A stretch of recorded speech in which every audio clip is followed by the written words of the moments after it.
এই পান্ডা থিমের কেক বানাতে গিয়ে পান্ডা তো বাঁশ খাচ্ছিল না, বাঁশ খেয়ে যাচ্ছিলাম আমি। কেকটা বানাতে গিয়ে সত্যিই আমার এত বেশি বিরক্ত লাগছিল আর এত বেশি প্যারা খেয়েছি, আমি মনে হচ্ছিল যে মানুষ মানুষকে যেভাবে বাঁশ দেয় আমি নিজে নিজে এই কেকটার অর্ডার রেখে ওরকম একটা বাঁশ খেয়ে গেছি।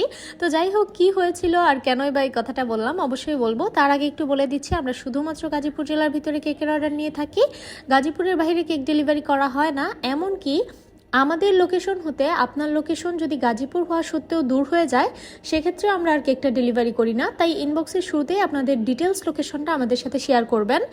আর আপনাদের পছন্দ অনুযায়ী যে কোনো ডিজাইনের থিম অথবা কাস্টমাইজ বা সিম্পল ডিজাইনের কেক কিন্তু আমাদের পেজ থেকে আপনারা নিতে পারছেন। তো চলেন এখন মূল ঘটনায় আসি। এই কেকটা অর্ডার করেছিলেন একজন আপু।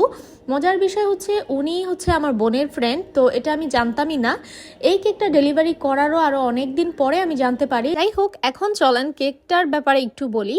এই কেকটা মূলত একটা পান্ডা থিমের কেক হবে। তো যেহেতু পান্ডা, অবভিয়াসলি এখানে তো বাঁশ থাকতেই হবে, কারণ পান্ডারা তো বাঁশটাই বেশি পছন্দ করে বা বাঁশ গাছেই মেবি এটা বেশি খেলাধুলা করে। তো আপুর রেফারেন্স পিকচারে এখানে কিছু সুন্দর সুন্দর বাঁশ দেওয়া ছিল, তো আপু আমাকে বলেছিল সেম আজ পিকচারের মতোই করতে হবে। তো আমি ওভাবেই করার চেষ্টা করছিলাম, বাট ফন্ডেন্ট দিয়ে যখন আমি বাঁশগুলো বানাতে যাই, বাবারে বাবা, শীতের সন্ধ্যা, বুঝতেই পারছেন যে এখন রাতটা কত বেশি বড়।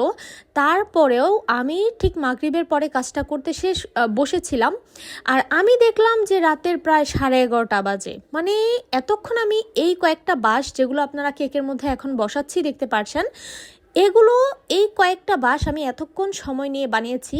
এর ভিতরে আমি কি করেছি, কেন এত সময় লেগেছে আমি কিছুই বলতে পারি না। শুধু এতটুকুই মাথায় আসছিল আমার যে এটার শেপগুলো আনা অনেক বেশি টাফ হয়ে যাচ্ছিল আমার জন্য। প্লাস ওই যে ওপরের যেই পাতার একটু চিকন চিকন বাঁশের ছিল, ওগুলো মানে সেট করতে গিয়ে একটা প্যারা খাচ্ছিলাম।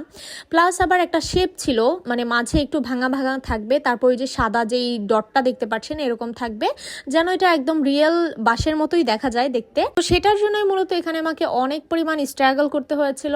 আর সব থেকে বড় কথা, কাজটা করতে গিয়ে আমি একদম হাঁপিয়ে উঠছিলাম, প্লাস খুবই বিরক্ত লাগছিল আমার যে এত সময় নিয়ে এই কাজটা করব। আমি এটার থিম চার্জ মানে ধরতে গেলে খুবই সামান্য রেখেছি, তবে আমার কাছে মনে হচ্ছিল যে আমি বোকামিই করেছি। এটার পেছনে যেই একটা সময় পরিশ্রম আমার ব্যয় হয়েছে, সেটার জন্য এই থিম চার্জটা কিছুই না। যদিও এখানে কাস্টমারের তো আর কোনো দোষ ছিল না, আমি যতটুকু চেয়েছি উনি ততটুকুই দিয়েছে। তবে হ্যাঁ, আলহামদুলিল্লাহ এতটুকুই যে কাস্টমার আপুর কেকটা নাকি অনেক বেশি পছন্দ হয়েছিল। আর এখানে কিউট কিউট কয়েকটা আমি পান্ডা বসিয়ে দিয়েছিলাম, আর এগুলো সবগুলো কিন্তু নন এডিবল ফটো, মানে এগুলো কিছুটাই খাওয়া যাবে না, যে পান্ডাগুলো ছিল। আর ফন্ডেন্টের গুলো তো খাওয়া যায়, যদিও আমার কাছে ফন্ডেন্টটা খেতে ভালো লাগে না।